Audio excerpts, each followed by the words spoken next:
Muy buenos días, la bendición de Dios continúe en la vida de cada uno de ustedes. Estamos contentos que Dios nos dé la oportunidad de nuevamente poder conectarnos y poder entrar a sus hogares y a su corazón a través de una palabra de parte de Dios, y como una palabra que viene del cielo, una palabra que viene de nuestro Padre Celestial. Estamos estudiando una serie que se llama Muerte y Resurrección de Cristo, y hoy vamos a ver la tercera parte. Oremos. Padre, en el nombre de Jesús, estamos muy agradecidos de ti. Gracias porque podemos acercarnos confiadamente para hallar oportuno socorro. Gracias, oh Dios, por la salud, por la vida, por la familia.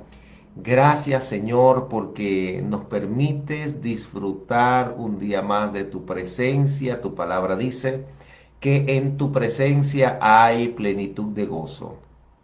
En este día, por lo tanto, queremos alegrarnos en ti, queremos alegrarnos en tu presencia. Señor, preparamos nuestro corazón, nuestra mente, preparamos todo nuestro ser para recibir la palabra que tienes para cada uno de nosotros el día de hoy. Gracias por tomarnos en cuenta, gracias por amarnos, gracias, Dios amado, por tener tanta misericordia para con nosotros. En el nombre de Jesús, gracias Dios. Amén. Muy bien, en la semana pasada estuvimos viendo tres aspectos de la vida de Jesús, esas últimas horas, esa última noche de Jesús antes de ser crucificado. Y vimos tres aspectos importantes. En primer lugar, la angustia por la cual Jesús pasó, el estrés psicológico por el cual Jesús pasó esa noche después de que Judas se fuera a buscar a los alguaciles.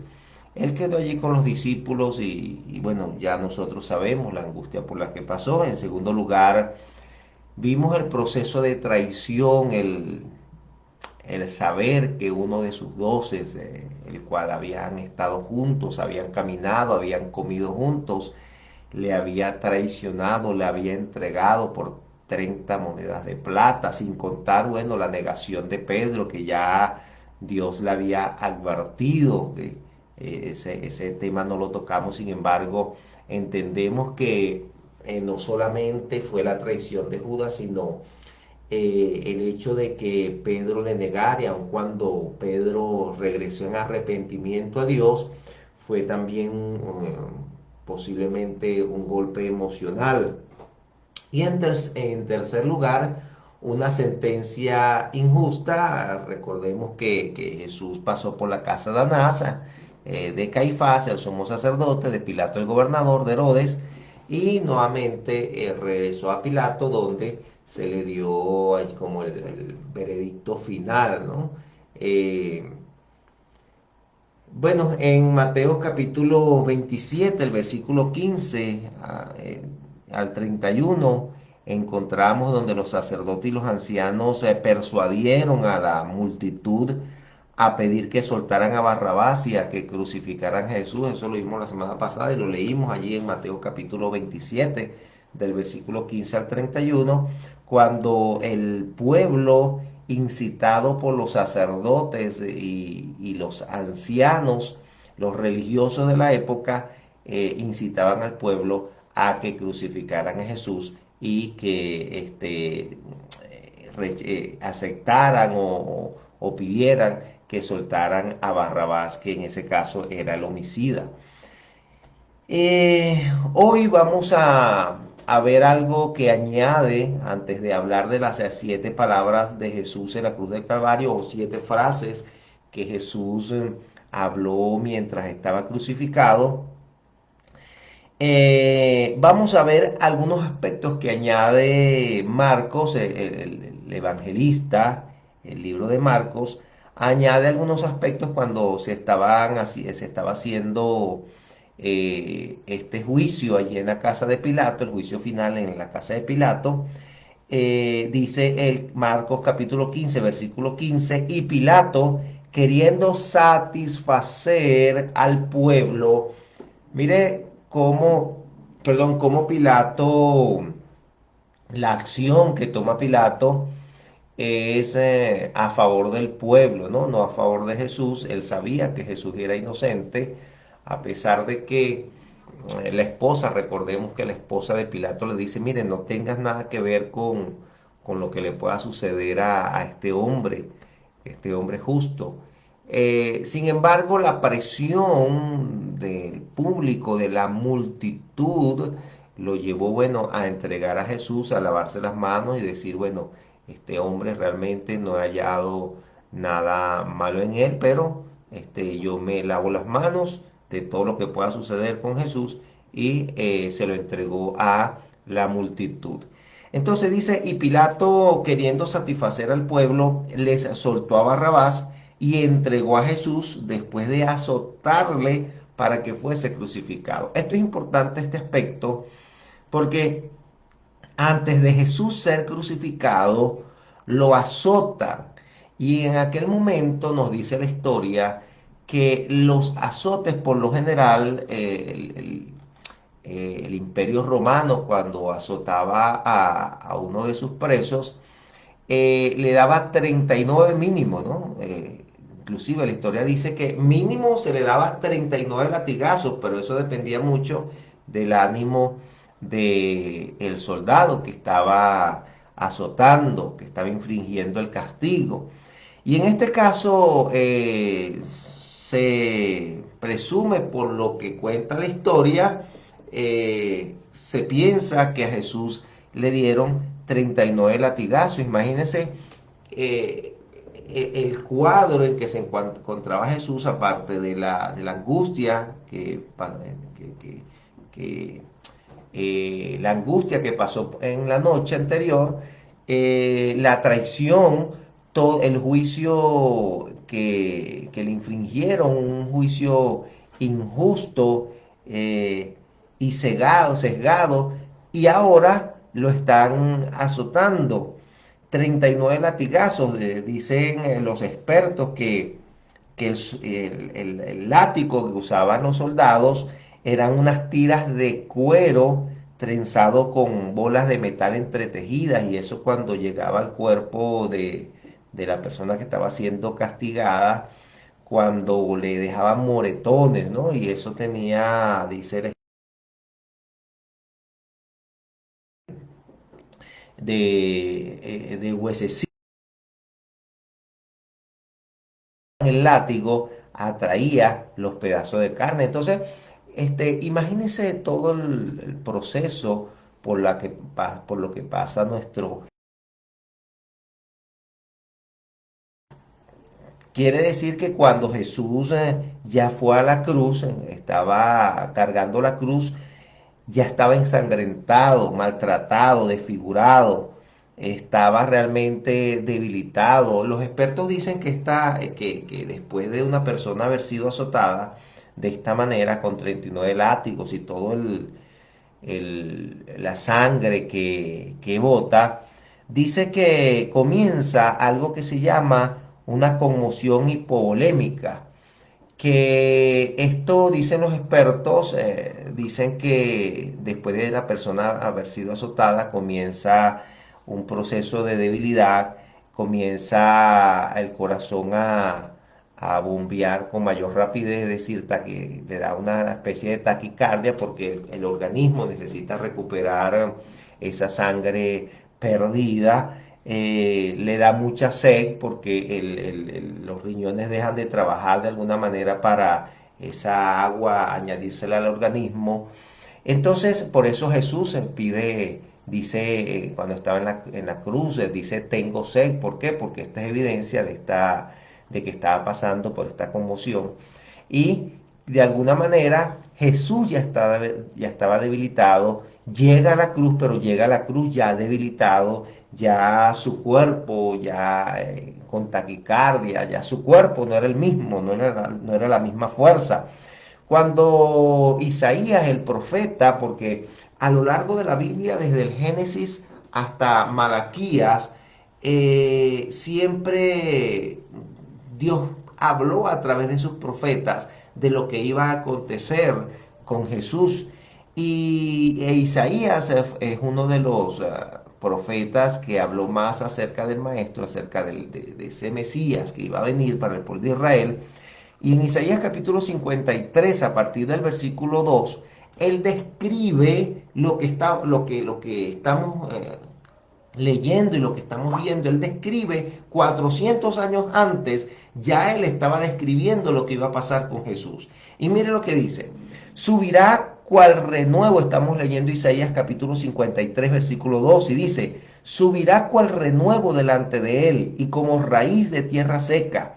No hay parecer en él, ni hermosura. Cuando lo ve Isaías, tal vez en visión, ve a un hombre totalmente desfigurado, inflamado, porque dice, mire cómo dice: no hay parecer en él, ni hermosura, le veremos más sin atractivo para que le deseemos. Ahora, si los discípulos, imagínense María, la madre de Jesús, imagínense María Magdalena, María, la esposa de Cleofas, que eran las tres Marías que estuvieron allí.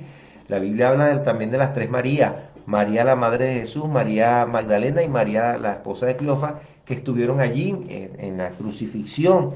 Ahora imagínense todo este cuadro para estas personas, para los discípulos, para sus familiares, el poder estar allí observando ese cuadro tan deprimente, a un Jesús totalmente desfigurado, a un Jesús que no tiene hermosura, y que lo describe Isaías diciendo: no hay parecer en él, es decir, que ya no se parecía, ya de alguna manera su rostro había cambiado, no hay en él hermosura, le veremos más en atractivo, ya no hay atractivo en él. Dice el versículo 3 de Isaías 53: despreciado y desechado entre los hombres, varón de dolores, experimentado en quebranto, y como que escondimos de él el rostro. Fue menospreciado y no lo estimamos. Cuando comenzamos a observar todo este cuadro, y aun cuando vemos las películas donde muestran pues la crucifixión de Cristo, a veces nosotros hasta, bueno, a mí me pasa, ¿no? Eso, oye, uno hasta se molesta con las personas, oye, cómo lo van a golpear, cómo lo van a maltratar de esa manera, cómo lo van a crucificar siendo inocente. Eh, Mire como lo dice él: fue menospreciado y no lo estimamos, y como que escondimos de él el rostro.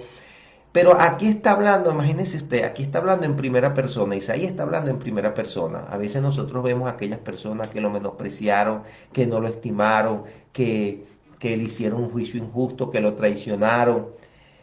Y nosotros, ¿cuántas veces hemos traicionado a nuestro Cristo?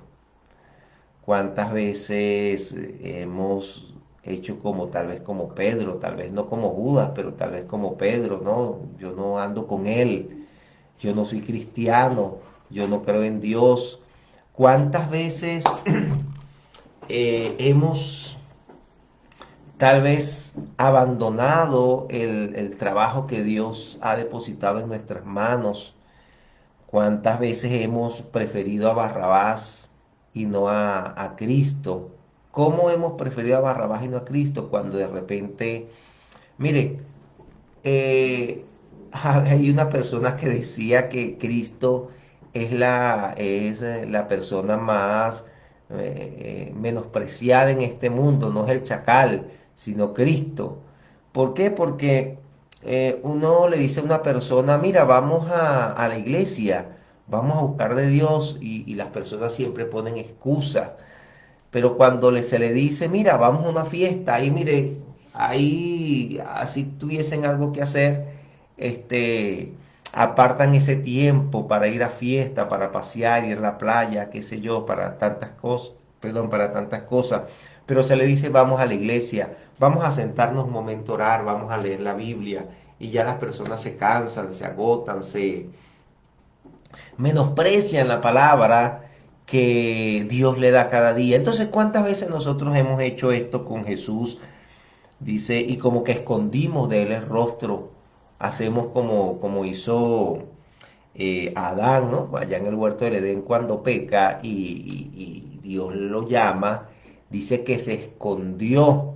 ¿Cuántas veces no hacemos nosotros así de Dios? Nos escondemos, le andamos huyendo, Dios persiguiéndonos, hablándonos, enamorándonos.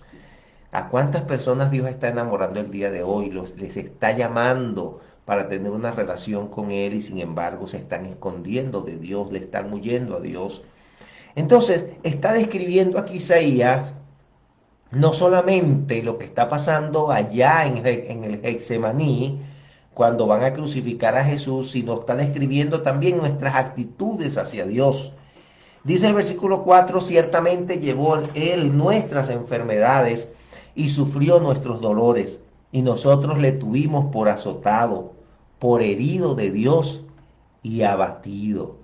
Miren que esas personas que estaban allí le tenían a Jesús como los sacerdotes, como que era un castigo de Dios lo que le estaba pasando, al Mesías, al Hijo de Dios, era un castigo de Dios lo que le estaba pasando.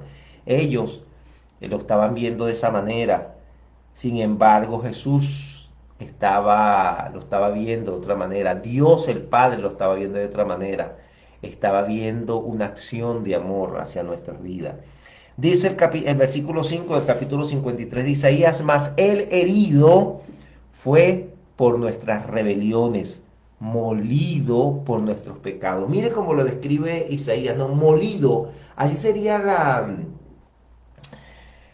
lo que vio Isaías a través de esta visión, a través de esta revelación, de esta profecía. Él lo describe como que Cristo fue molido por nuestros pecados, es decir, mi pecado, lo que debíamos sufrir cada uno de nosotros, Cristo lo sufrió allí, no solamente en la cruz del Calvario, sino antes de llegar a la cruz del Calvario, con esos latigazos, con ese sufrimiento que pasó. Y nosotros le tuvimos por azotado, por herido de Dios y abatido. Ahora, mire qué bueno, qué maravilloso es nuestro Dios, que Él entiende cuando nosotros sufrimos, cuando nosotros pasamos por angustia. De hecho, podemos ir a Él confiadamente, entendiendo que Él conoce nuestras debilidades y puede socorrernos en momentos de angustia, puede socorrernos en momentos de aflicción, puede socorrernos en momentos de traición, cuando estemos emocionalmente confundidos, cuando estemos emocionalmente golpeados. Ahí puede estar Dios con nosotros, Jesús con nosotros, porque Él entiende lo que nosotros podemos pasar, porque Él también lo pasó. Cuando tal vez tengamos un juicio injusto, Dios conoce y puede extender su mano hacia nosotros. Y dice, ciertamente llevó Él nuestras enfermedades. En la cruz del Calvario, Dios llevó toda enfermedad, no importa el nombre. Jesús llevó nuestras enfermedades. ¿Por qué no importa el nombre? Mire, llámese cáncer, llámese diabetes, llámese el COVID. No importa el nombre, porque Jesús es un nombre sobre todo nombre. Y ante el nombre de Jesús se debe doblar toda rodilla, se debe doblegar toda rodilla a una enfermedad, se debe doblegar ante Él. Y dice, ciertamente llevó Él nuestras enfermedades. Debemos tener esa seguridad que por el sacrificio de Cristo nosotros hoy podemos acudir a Él y ser sanos, porque Él, Cristo, llevó tu enfermedad y mi enfermedad. Y dice, y sufrió nuestros dolores, y nosotros le tuvimos por azotado, por herido de Dios y abatido. Mas Él herido fue por nuestras rebeliones, molido por nuestros pecados. El castigo de nuestra paz fue sobre Él, y por sus llagas fuimos nosotros curados. Por eso hoy nosotros podemos tener paz, porque Él llevó el castigo de nuestra paz, porque podemos también ser hoy sanados. ¿Por qué? Porque por sus llagas, dice, por sus llagas fuimos nosotros curados, por ese sacrificio fuimos nosotros curados. Dice, todos nosotros nos descarriamos como ovejas. Esa es la triste realidad de hoy en día. Todos nosotros nos hemos descarriado como oveja. En vez de estar con nuestro pastor, en vez de estar con aquel que nos amó y que nos ama con gran amor, entonces muchas veces nos hemos alejado, nos hemos descarriado, hemos agarrado nuestros propios caminos. Dice, cada cual se apartó por su camino, mas Jehová cargó en él el pecado de todos nosotros. Pero hoy es un día propicio para nosotros poder volver al camino que Dios ha trazado para nosotros. Hoy es un día propicio para decirle, Señor, ciertamente yo estaba descarriado, alejado de mi pastor, pero hoy yo regreso al pastor de los pastores. Dice, angustiado y afligido, versículo 7. Angustiado él y afligido, no abrió su boca. Ahora entendemos por qué cuando él estaba ante Pilato, ante Herodes, él callaba, ¿no? Cuando lo estaban, cuando le estaban dando látigos, cuando le estaban colocando la corona de espigas allí, de espinas allí en su frente, Jesús guardó silencio, dice, no abrió su boca.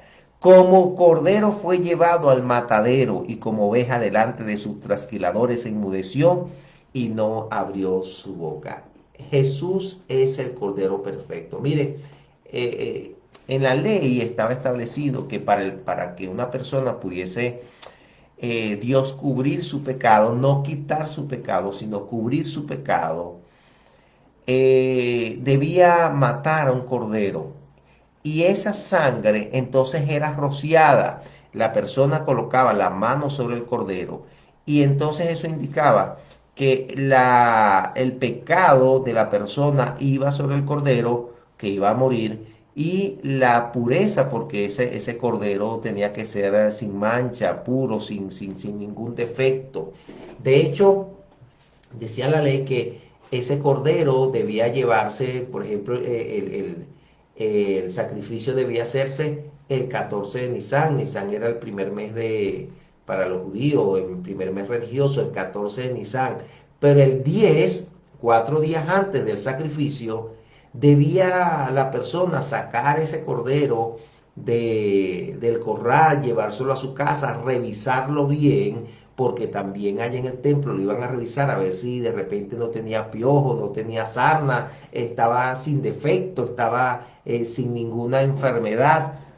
Y allí debía estar. Cuando se llevaba, entonces aquella persona le colocaba las manos sobre el cuerpo, sobre la cabeza del cordero, indicando que el pecado de la persona pasaba al cordero que iba a morir y la pureza de ese cordero entonces pasaba a la persona.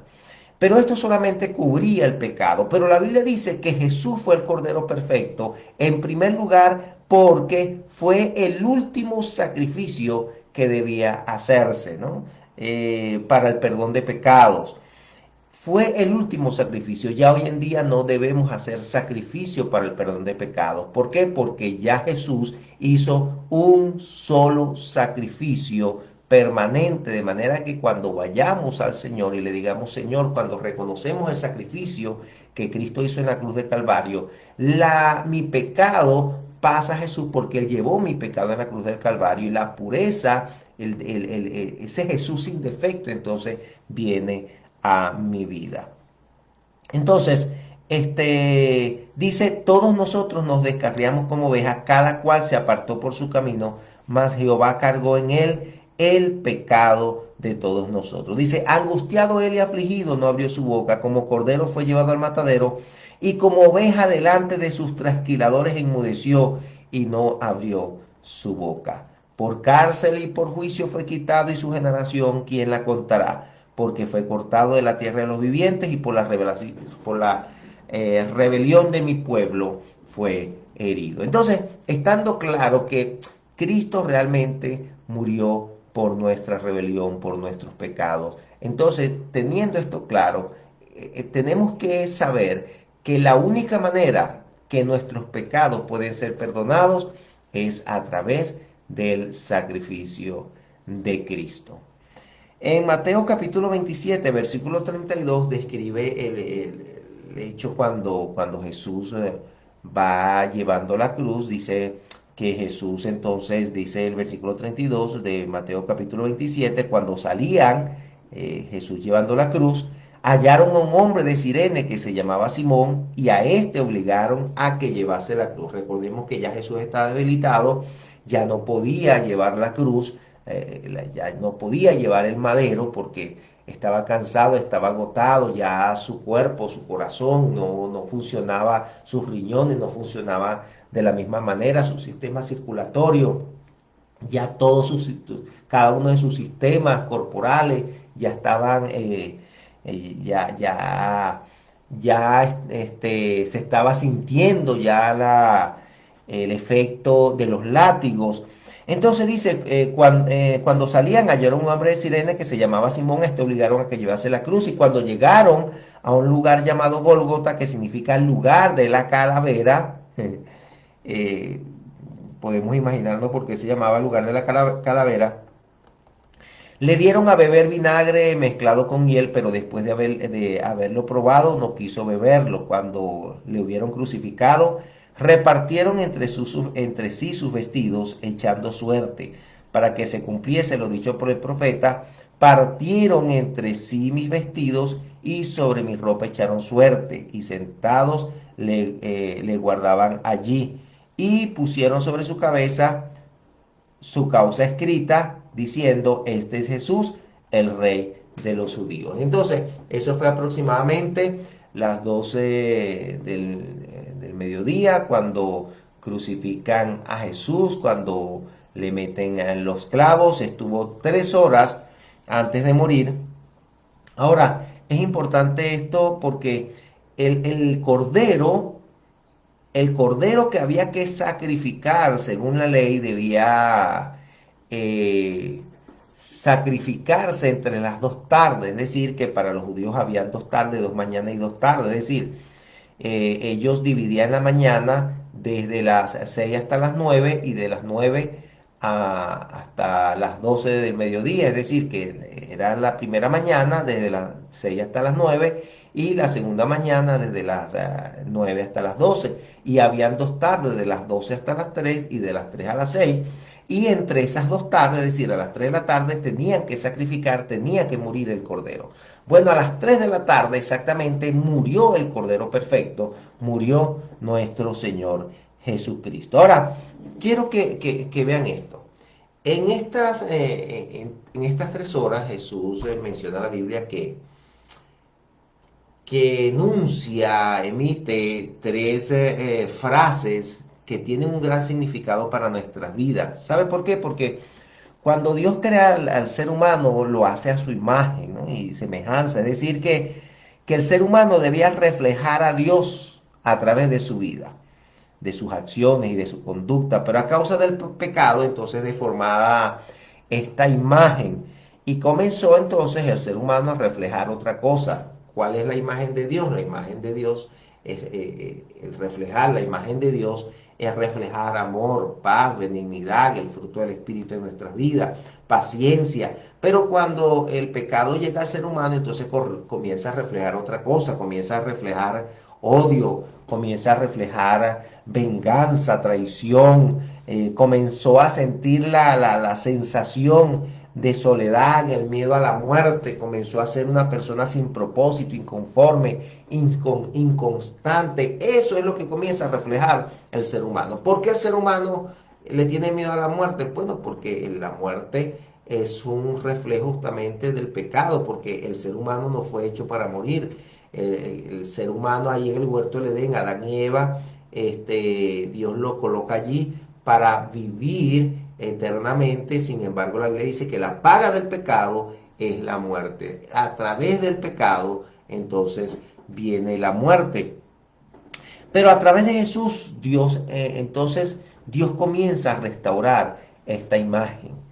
Jesús es el mayor ejemplo de un carácter que refleja la imagen y semejanza. También es un ejemplo de las luchas que tiene el ser humano diariamente. Y aquí justamente en las 7 palabras o en las 7 frases que Jesús dice en la cruz del Calvario, justamente refleja esas luchas que tiene el ser humano día a día, ¿no? En la cruz es reflejado todo esto. Por ejemplo, la primera palabra que emite Jesús es una palabra de perdón. Según Lucas capítulo 23, versículo 33 dice, y cuando llegaron al lugar llamado de la calavera, le crucificaron allí y a los malhechores, uno a la derecha y otro a la izquierda. Y Jesús decía, Padre, perdónalos, porque no saben lo que hacen. Y repartieron entre sí sus vestidos, echando suerte. Eso lo menciona Lucas, que Jesús ve a aquellas personas y dice, Padre, se dirige al Padre, Padre, perdónalos. Es decir, olvida esto que están haciendo. No le tomes en cuenta este pecado. Perdónalos porque no saben lo que hacen. Jesús es el reflejo de una vida perfecta, de esa imagen de Dios, de una persona que es capaz de perdonar a aquellos que le están haciendo daño. Mire, nosotros tenemos que reflejar esa misma imagen. La Biblia dice, lo hemos leído reiteradamente allí en Romanos capítulo 12, no seas vencido de lo malo, sino vence con el bien el mal. No seamos vencidos de lo malo, venzamos el mal con el bien. Sin embargo, ¿cuál es la tendencia del ser humano? ¿Cuál es la tendencia de la naturaleza pecaminosa? Que aquella persona que me hace mal, no perdonarlo. Por eso Jesús deja allí en el Padre Nuestro, deja esta frase también, este recordatorio para todos nosotros. Y en el Padre Nuestro, ese ejemplo que Dios nos dejó a la hora de nosotros comunicarnos con nuestro Padre, entonces dice, perdona nuestras faltas, nuestras ofensas, así como yo perdono a aquel que me ofende. Entonces, allí está Jesús perdonando. Recordemos que aquellas personas cuando Pilato se lava las manos y le dice, bueno, yo no tengo nada que ver con esto. Recordemos que aquellas personas le dijeron, esa muerte caiga sobre nosotros y sobre nuestra generación, sobre nuestros hijos. Jesús le está diciendo, no, yo no puedo someterlo a esa maldición. Señor, perdónale. Aún eso que dijeron, perdónale. No saben lo que estaban diciendo.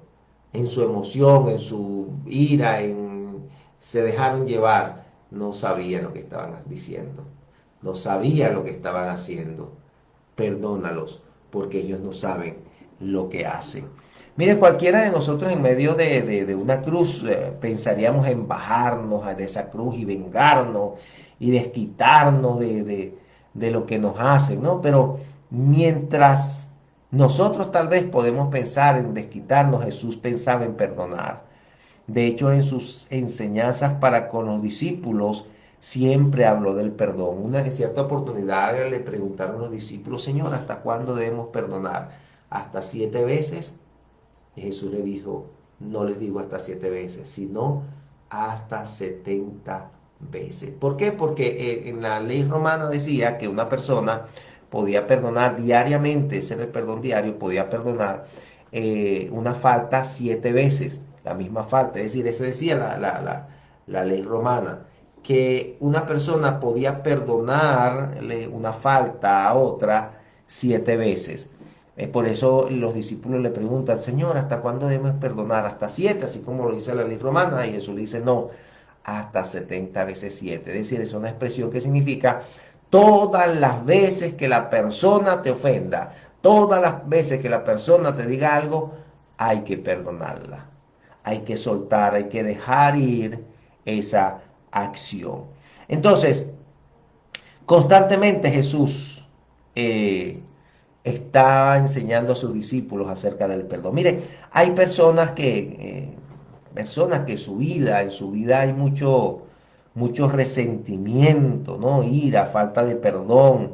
Y la falta de perdón, la ira, la contienda y todo esto hace daño es a la misma persona que está, que guarda el rencor. Y humanamente no podemos perdonar, pero si Dios está con nosotros, mire, entonces créalo que si Dios está con nosotros, puede haber un corazón perdonador. ¿Y sabe por qué muchas veces nosotros no sabemos perdonar? Porque no nos han enseñado a perdonar. No nos han enseñado a pedir perdón. Perdón, no nos han enseñado a dejar ir las ofensas, sino más bien en nuestros padres muchas veces lo que nos enseñaron es no te dejes. Si algún amiguito te hace algo, no te dejes, dale también. Si él te da, dale también. ¿Qué nos estaban enseñando? Nos estaban enseñando no a perdonar las ofensas, no a resolver las dificultades, los problemas, hablando con palabras a través del perdón, sino a vengarnos, a hacer mal al que me hace mal, al vivir en la ley, ojo por ojo, diente por diente. Si él te hace, yo también te hago. Entonces, eso fue lo que me enseñaron. Pero Jesús entonces nos enseña a que debemos perdonar, dejar ir la ofensa. También hay una palabra de salvación en Mateo capítulo 27, versículo 38. Dice, entonces crucificaron con él a dos ladrones, uno a la derecha y otro a la izquierda. Y los que pasaban le injuriaban meneando la cabeza, así como diciéndome, meneando la cabeza. Mira, todo lo que hacía era puro show. Pero mira el final, mira su final. Y diciendo, tú que derribas el templo y en 3 días lo reedificas. Mira lo que le decían. Tú que derribas el templo y en 3 días lo reedificas. Sálvate a ti mismo. Si eres hijo de Dios, desciende de la cruz. De esta manera también los principales sacerdotes, escarneciéndole con los escribas y los fariseos y los ancianos, decían, a otros salvó, a sí mismo no se puede salvar. Si es el rey de Israel, descienda ahora de la cruz y creeremos en él. Que descienda de la cruz y ahí sí vamos a creer en él. No, mentira, si descendía de la cruz igualmente no iban a creer.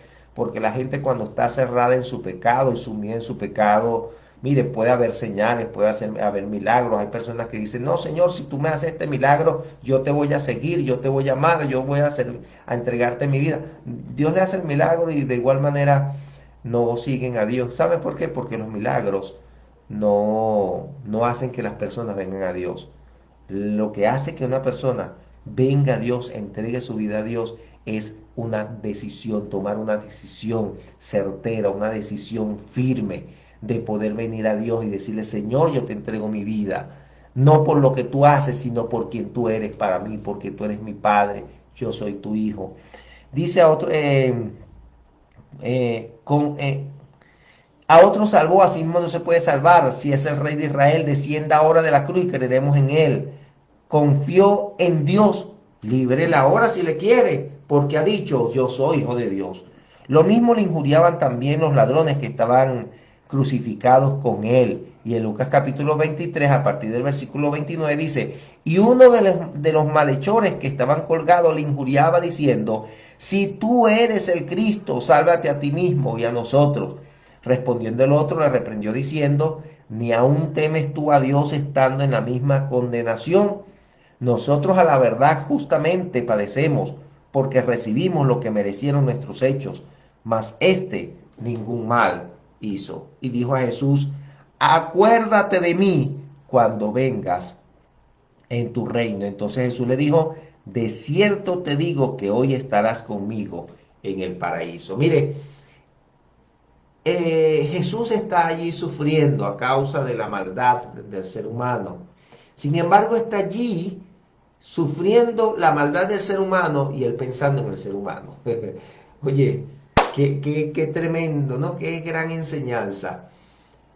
Si tal vez hubiésemos sido nosotros, ¿qué vamos a estar pensando en el ser humano? ¿Qué vamos a estar pensando en el bien del prójimo? ¿Qué vamos a estar perdonando a aquel que nos está maltratando? Sin embargo, Jesús está siendo maltratado por el ser humano, pero pensando en el bien del ser humano. Ahí están estas dos personas, estaba uno injuriándole y entonces el otro ladrón le dice, acuérdate de mí cuando vengas en tu reino. Mire, estas dos personas representan la humanidad. Uno que se aleja de Dios, que quiere separarse de Dios, que quiere seguir en su pecado, que no quiere saber nada de Jesús, que injuriaba a Jesús, que más bien blasfemaba contra Jesús, que más bien se burlaba de Jesús, y está la otra persona que quiere seguir a Jesús, que reconoce ciertamente que es pecador, reconoce que era ladrón, reconoce que está sufriendo un justo juicio, sin embargo está levantando sus ojos a Jesús y diciéndole, acuérdate de mí cuando estés en tu reino. Así está la humanidad. Dos tipos de personas, unos que rechazan a Jesús, otros que aceptan a Jesús. Unos que se burlan de Jesús, otros tipo de personas que quiere estar con Jesús en el paraíso. Aquí están los dos tipos de personas. Uno culpándolo de su desgracia, uno culpándolo de hasta... Miren, muchas personas son así, se sumen en su maldad, y cuando viene el castigo producto de su consecuencia de la maldad que han hecho, entonces le echan la culpa a Dios. Así estaba esta persona, ¿no? Este ladrón que le injuriaba. Y el otro malhechor representa al grupo de personas que aprovechan la oportunidad que Dios le está dando de cambiar.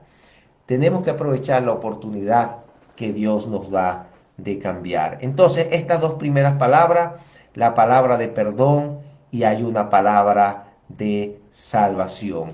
Hay otras palabras, una palabra que Dios le da a Juan, encargándole a su madre, se lo vamos a ver la semana que viene, una palabra de atención a la familia, una palabra de abandono, pero esto lo vamos a ver la semana que viene, no se pierda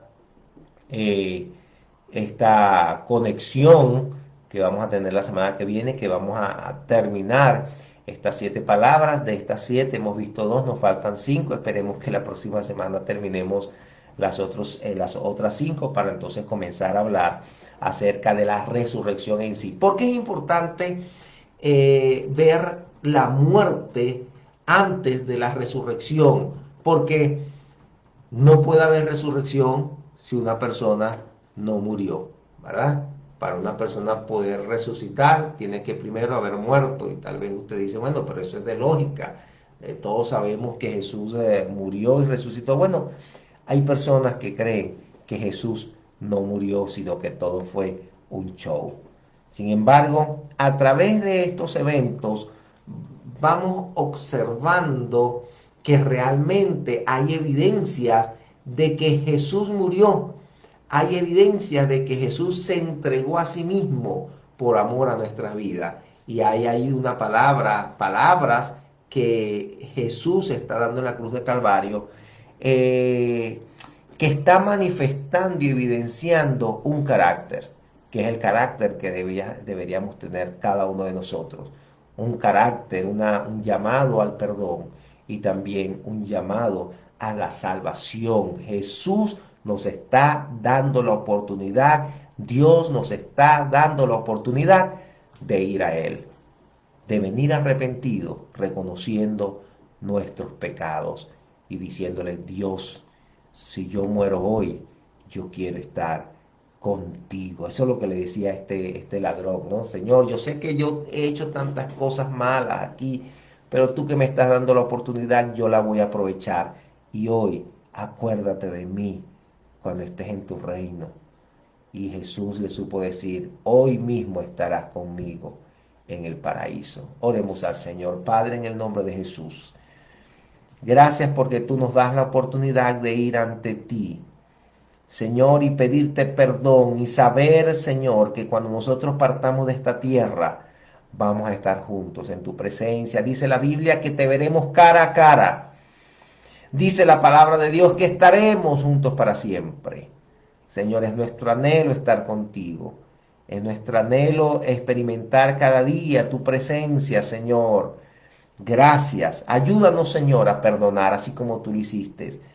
A tener un corazón perdonador, que aun cuando esas personas te injuriaban, oh Jesús, tú les perdonabas.